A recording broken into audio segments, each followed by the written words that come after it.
Pada zaman dahulu, di negeri Anta Beranta, hiduplah sepasang suami istri yang sangat miskin karena disumpahi oleh Bantara Indra dan sangat dibenci oleh orang-orang.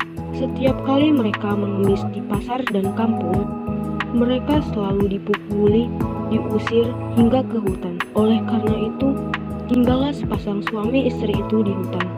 Dan sepasang suami istri itu hanya memakan batang kayu dan buah-buahan. Setelah beberapa lama, istri si miskin pun hamil selama 3 bulan. Sang istri sangat ingin memakan buah mangga yang ditanam di taman raja. Si miskin pun terketuk hatinya, karena dahulu di keindraan waktu menjadi raja, ia tidak ingin memiliki anak. Namun sekarang ia akan memiliki anak dan berkata, "Istriku, apakah kamu ingin membunuhku? Apa kamu tidak tahu tentang masa lalu kita? Jangan meminta sesuatu yang aneh. Kita tidak bisa mengambil buah mangga yang berada di taman raja." Setelah istrinya mendengar perkataan suaminya itu, ia semakin menangis. Lalu suaminya berkata, "Diamlah istriku, jangan menangis. Aku akan mencari buah mangga itu dan memberikannya kepadamu." Lalu si miskin pergi ke pasar mencari buah mangga. Ia ragu untuk meminta buah mangga karena ia takut orang-orang akan memukulinya. Pedagang buah mangga pun berkata, "Hai miskin, apa yang kamu inginkan? Jika Tuhan mempunyai belas kasihan, berilah saya sebiji buah mangga yang sudah busuk, Tuan." Orang yang berada di pasar pun menjadi iba karena mendengar kata-kata si miskin itu. Lalu orang-orang yang di pasar memberikan si miskin buah mangga, makanan, dan serta pakaian dan buah-buahan. Si miskin pun heran karena biasanya dia diusir, dipukul, hingga dilempari kayu dengan batu. Setelah ia berpikir begitu di dalam hatinya, ia pun pergi ke hutan untuk menjumpai istrinya. "Istriku, ini buah mangga, makanan, pakaian, dan beberapa buah-buahan." Kemudian istrinya menginjak-injak apa yang telah diperoleh oleh si miskin tersebut. Sambil menceritakan apa yang terjadi, istrinya pun menangis dan tidak mau makan jika bukan buah mangga yang ditanam di taman raja. Dan ia berkata, "Biarkan saja aku mati." Si miskin pun sangat terpukul melihat perbuatan istrinya. Kemudian si miskin pergi menghadap Indra Raja Dewa yang saat itu sedang mengadakan pertemuan raja. Lalu ia masuk ke dalam kerajaan dan Baginda Raja pun berkata, "Hai miskin, apa yang kamu inginkan?" Si miskin pun menjawab sambil bersujud, "Tuanku, ampunilah hamba. Hamba datang ke sini ingin meminta buah mangga yang sudah jatuh ke tanah, Tuanku. Apa yang ingin kau lakukan dengan buah mangga itu?" "Untuk dimakan, Tuanku.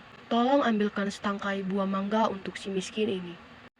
Kemudian setangkai buah mangga itu diambil oleh seorang pengawal untuk si miskin yang sedang sujud kepada Baginda Raja. Setelah itu si miskin berjalan pulang ke rumahnya. Setelah dilihat oleh sang istri bahwa si miskin telah datang membawa setangkai buah mangga, ia pun sangat senang sambil memakan buah mangga tersebut.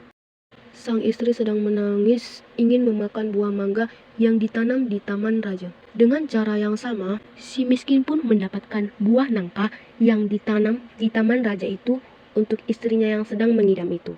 Selama istri si miskin hamil, banyak makanan, pakaian, buah-buahan, beras, serta peralatan yang diberikan kepadanya.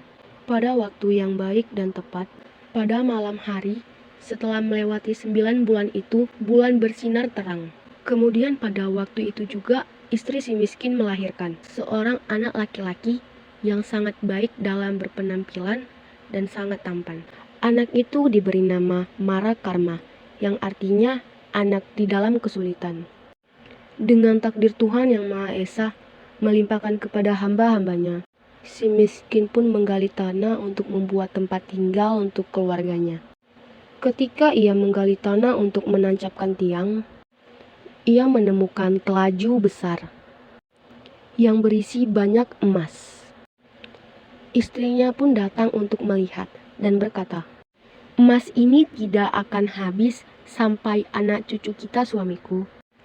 Akhirnya mereka pun menjadi kaya dan mampu membeli segala kebutuhan mereka, seperti kendir, utar-utar, keris, dan lain sebagainya.